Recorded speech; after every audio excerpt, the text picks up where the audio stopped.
아빠도 허리를 좀 쭉 펴시고 지금 이 순간 집중해 주세요. 오늘은 특별히 가족 회의를 열었어요. 왜냐하면 우리 가족 모두에게 꼭 필요한 이야기, 바로 노후 대책에 대해 진지하게 생각해 보기 위해서예요. 특히 요즘에는 JTBC 같은 신뢰할 수 있는 매체에서도 은퇴 후 부부가 생활하기 위해 필요한 월 평균 생활비가 어느 정도인지 조사하고 있더라고요. 이걸 아는 게 노후 준비의 첫걸음이라고 강조하더군요.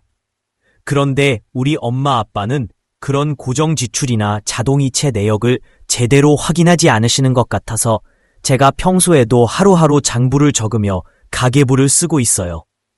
그래서 오늘은 위태로운 서민들의 가계부를 직접 살펴보며 우리가 지금까지 얼마나 많은 돈이 어디로 새나가고 있는지 한번 털어보자 싶었어요.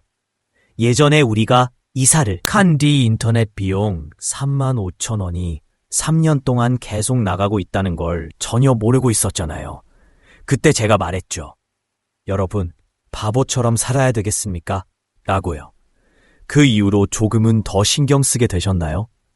그런데도 여전히 대부분의 금융 내역을 아빠가 관리하시고 계신데 저도 모르는 카드 내역들이 많아요. 엄마는 별다른 요청도 안 하시고 아빠도 너무 바쁘셔서 그런 걸 일일이 챙기기 어려우셨던 것 같아요. 그래서 이런 부분들을 함께 점검하면서 불필요한 지출은 줄이고 미래를 위한 준비를 탄탄히 해야겠다고 생각했어요. 엄마 입장에서는 정말 서민 가게가 위태롭다고 느끼시니까 뛰어내리고 싶다는 표현까지 나오셨지만 오히려 이렇게 점검하는 자세 자체가 중요하다고 생각해요. 불필요한 소비를 줄이고 미래를 대비하는 건 누구에게나 필수적인 일이니까요. 물론 아까 잠깐 언짢은 기색도 보이셨던데요. 아빠는 줄이는 것보다 벌어야 한다고 하셨고 엄마는 절약부터 해야 한다고 하셨죠. 둘 다 맞는 말씀이에요. 사실은 두 가지 모두 중요합니다. 다만 시각과 우선순위가 조금 다를 뿐이죠. 중요한 건 하나만 해서는 어렵다는 거예요. 힘든 현실 속에서 지출을 줄이고 동시에 수입을 늘리는 두 마리 토끼를 다 잡아야 하는 상황이라는 걸 서로 이해하며 접근해야 해요. 그렇게 정리까지 해주셔서 감사해요. 이렇게 가계부 정리를 처음으로 제대로 해보는 건데 정말 잘하셨어요. 앞으로도 이런 자세 유지하면 큰 도움이 될 거예요. 이번엔 고정비용 중에서 가장 큰 비중을 차지하는 항목, 바로 보험료 이야기를 해볼게요. 현재 우리 집에서 들어가는 건강보험료는 약 32만 원 정도이고 생명보험과 기타 보험료까지 합치면 총 90만 원 정도가 매달 나가고 있어요. 이건 이미 계약된 내용이라 해지도 쉽지 않고 손댈 수도 없는 영역이에요. 단지 시간이 조금 지나면 보험료가 20만 원 정도 낮아질 수 있다고 하니 그때까지 참으면 조금은 여유가 생길 거예요. 엄마가 왜 웃으세요? 보험에 대해서 할 말이 많으신가 봐요. 하지만 조금 과한 감이 없잖아 있어요. 특히 자식들한테 퍼주는 마음이 지나쳐서 보험료에 지나치게 많은 예산이 할당된 건 사실이에요.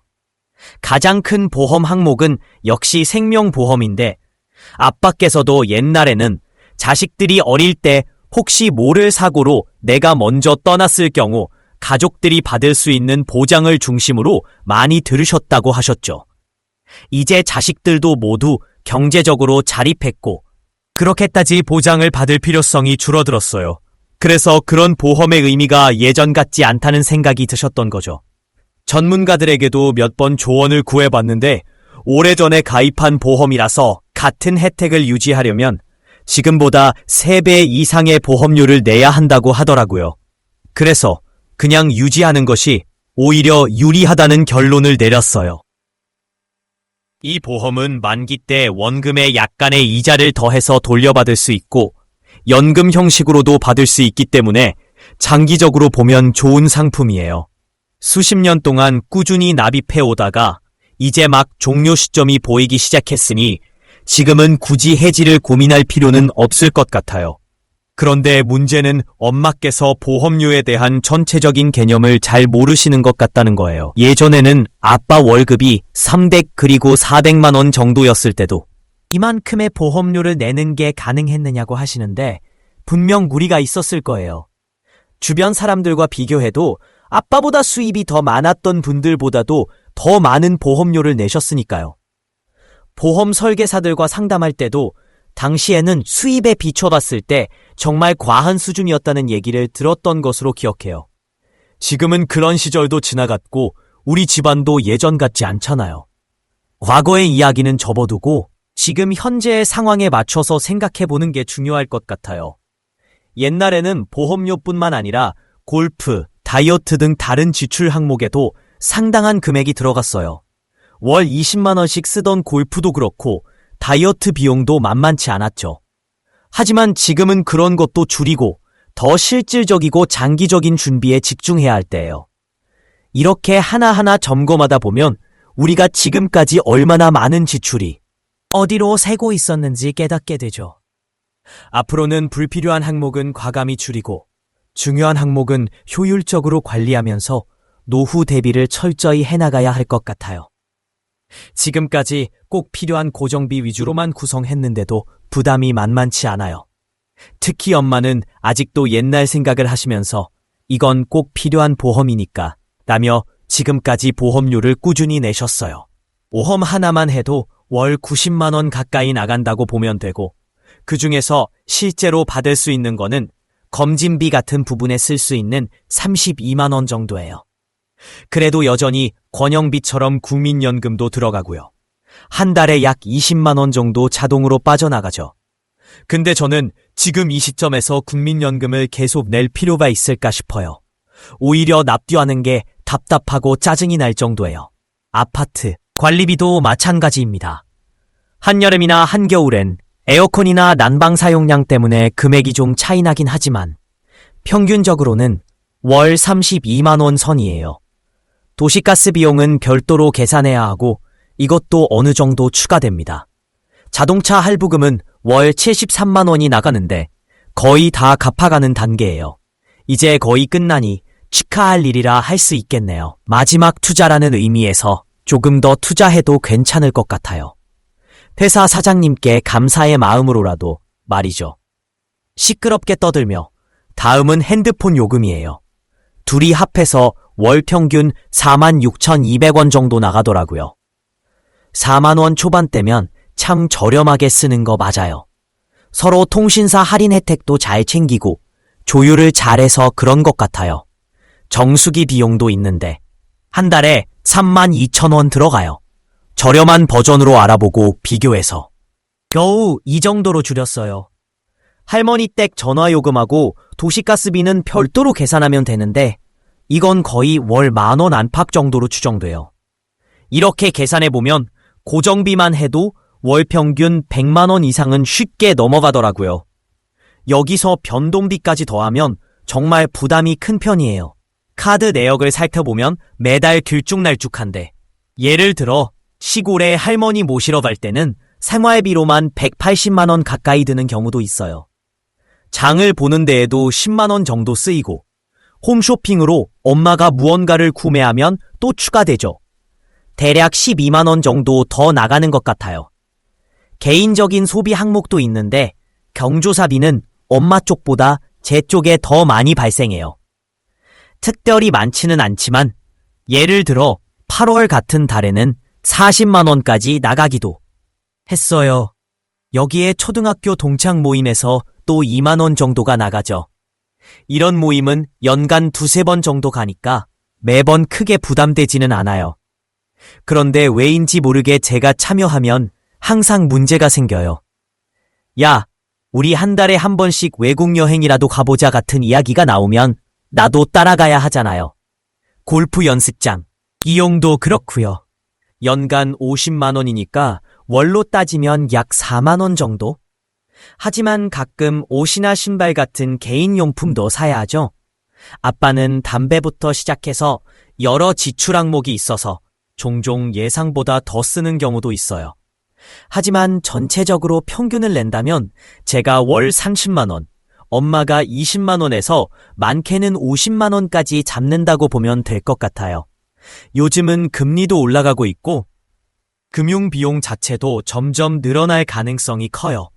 서민들의 재정 상황도 점점 위태로워지고 있다고 하는데 저희 집이 바로 그런 현실을 겪고 있는 중이에요. 고정비와 변동비, 예상치 못한 지출까지 모두 합쳐보면 매달 적지 않은 부담을 안고 살아가고 있다는 걸 실감할 수밖에 없어요. 자, 그러면 결론적으로 한 달 생활비가 총 얼마 정도일까요? 우리 집 같은 경우는 월 평균 550만 원 정도로 계산이 나옵니다. 이건 부부 두 사람이 살아가는 데 드는 비용이에요. 물론 사람마다 차이는 있겠죠. 주변을 보면 우리보다 더 쓰시는 분들도 많아요. 하지만 중요한 건 통계적인 자료를 바탕으로 현실을 파악하는 거예요. 통계청에서 발표한 자료를 보면 은퇴 후 부부 기준의 평균 월 생활비는 약 300만 원대 중반에서 후반 사이입니다. 대도시에 사는 경우에는 그보다 조금 더 들고 지방은 상대적으로 덜 들 수 있어요. 그런데 여기서 주목할 점은 이 통계가 65세 이상 고령층을 기준으로 산출된 데이터라는 거예요. 실제로 65세 이후에는 소비 패턴이 줄어들기 때문에 생활비도 자연스럽게 낮아지죠. 하지만 우리가 지금 50대 중반 혹은 후반에 접어든 시점에서 월 550만 원 정도를 쓴다면 사실 이는 평균보다 다소 높은 편이라고 볼 수 있습니다. 그렇다고 해서 무조건 많이 쓴다고 단정할 순 없어요. 많다 적다는 건 결국 들어오는 수입과의 비교에서 나오는 판단이니까요. 수입에 비해 과소비인지 아닌지를 따져야 진짜 문제가 보여요. 그렇게 따져보면 우리는 지금보다 생활비를 조금 더 줄이는 방향으로 조정하는 게 좋겠다는 생각이 들었습니다. 하지만 덜 쓰는 것만으로 만족하기보다는 오히려 더 벌 수 있는 방법도 함께 고민해야 한다고 생각해요. 당연히 돈을 더 많이 벌 수 있다면 그만큼 여유 있게 살 수 있는 기회도 늘어나니까요. 사실 요즘 들어 이런 디테일한 재무 관리를 하면서 느낀 건 마음이 훨씬 안정되고 자신감이 생긴다는 점이에요.